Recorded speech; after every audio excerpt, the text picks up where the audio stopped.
Employment generation, ಅದು ಮೊದಲನೆಯ ಒಂದು ಕಾರ್ಯಕ್ರಮದ ಅಡಿಯಲ್ಲಿ ಪ್ರಧಾನಮಂತ್ರಿಗಳ ಕನಸೇನಿದೆ.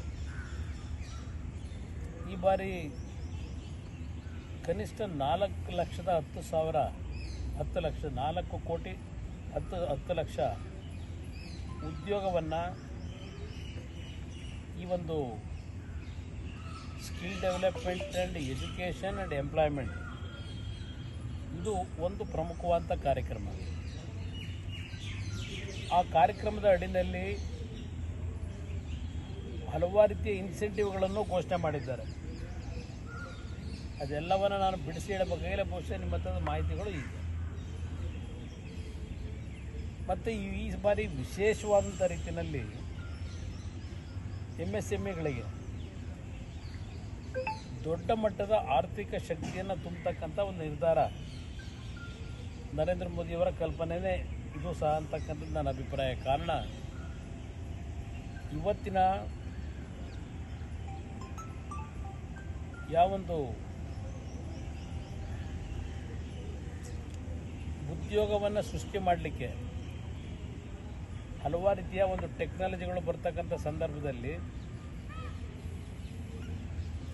ಮಾಹಿತಿ ತಂತ್ರಜ್ಞಾನದ ಜೊತೆಯಲ್ಲಿ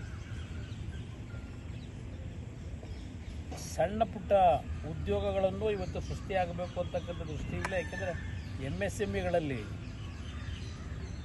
ಲಕ್ಷಾಂತರ ಉದ್ಯೋಗವನ್ನು ಸೃಷ್ಟಿ ಮಾಡ್ತಕ್ಕಂಥ ಶಕ್ತಿ ಇರತಕ್ಕಂಥದ್ದು.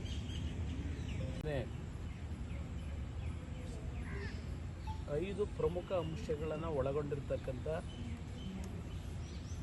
ಪ್ರಮುಖವಾದಂಥ ವಿಷಯಗಳಿದ್ದಾವೆ. ಪ್ರಧಾನಮಂತ್ರಿಗಳ ಚಿಂತನೆ ವಿಕಸಿತ ಭಾರತ ಅಂತಕ್ಕಂಥದ್ದು ಒಂದು ಭಾಗ. ಅದರ ಜೊತೆಗೆ 2047ಕ್ಕೆ 100 ವರ್ಷಗಳನ್ನು ಸ್ವಾತಂತ್ರ್ಯ ಬಂದ ನಂತರದ ಪ್ರಜಾಪ್ರಭುತ್ವದ ವ್ಯವಸ್ಥೆಯಲ್ಲಿ ಅಮೃತ ಕಾಲವನ್ನು ನಾವು ಈ ದೇಶದ ಜನತೆಗೆ ನೀಡಬೇಕು ಅಂತಕ್ಕಂಥ ಮತ್ತೊಂದು ಅವರ ಒಂದು ದೂರದೃಷ್ಟಿಯ ಭಾವನೆಗಳನ್ನು ಏನಿಟ್ಕೊಂಡಿದ್ದಾರೆ. ಅದರ ಹಿನ್ನೆಲೆಯಲ್ಲಿ ಕಳೆದ 10 ವರ್ಷಗಳ ಅವರ ಆಡಳಿತದಲ್ಲಿ, ಪ್ರಧಾನಮಂತ್ರಿಗಳ ನೇತೃತ್ವ ಆಡಳಿತದಲ್ಲಿ ಎರಡನೇ ಅವಧಿಗೆ ಆರ್ಥಿಕ ಸಚಿವರಾಗಿರ್ತಕ್ಕಂಥ ನಿರ್ಮಲಾ ಸೀತಾರಾಮನ್ ಅವರು ಇವತ್ತು 7ನೇ ಬಜೆಟನ್ನು ಮಂಡನೆ ಮಾಡಿದ್ದಾರೆ. ಈ ಒಂದು ಬಜೆಟ್ನ ಪ್ರಮುಖ ಅಂಶಗಳು ಈ ಚುನಾವಣೆಯ ನಂತರ, ಲೋಕಸಭೆ ಚುನಾವಣೆಯ ನಂತರದ ಜನತೆಯ ಒಂದು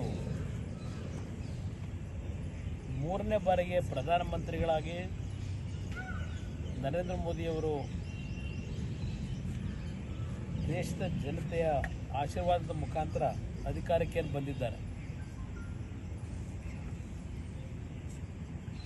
ಪ್ರಮುಖವಾಗಿ 5 ಕಾರ್ಯಕ್ರಮಗಳಿಗೆ ಒತ್ತು ಕೊಡಬೇಕು ಅಂತಕ್ಕಂಥದ್ದು ಇವತ್ತಿನ ಪ್ರಮುಖವಾದಂಥ ಬಜೆಟಿನ ಮುಖ್ಯಾಂಶಗಳಿದೆ.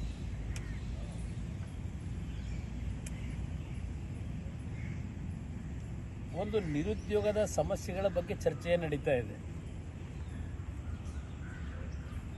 ಆ ನಿರುದ್ಯೋಗವನ್ನು ನಿವಾರಣೆ ಮಾಡ್ತಕ್ಕಂಥ ನಿಟ್ಟಿನಲ್ಲಿ ಶಿಕ್ಷಣಕ್ಕೆ ಮತ್ತು ಸ್ಕಿಲ್ ಡೆವಲಪ್ಮೆಂಟ್ಗೆ, ಕೌಶಲ್ಯದ ತರಬೇತಿಗೆ ಹೆಚ್ಚಿನ ಆದ್ಯತೆಯನ್ನು ಕೊಡ್ತಕ್ಕಂಥ ಒಂದು ಕಾರ್ಯಕ್ರಮ. ಹೆಚ್ಚಿನ ವಿಡಿಯೋಗಳಿಗೆ ಪ್ರತಿಧ್ವನಿ ಯೂಟ್ಯೂಬ್ ಚಾನೆಲ್ ಸಬ್ಸ್ಕ್ರೈಬ್ ಮಾಡಿ, ಬೆಲ್ ಐಕಾನ್ ಕ್ಲಿಕ್ ಮಾಡಿ.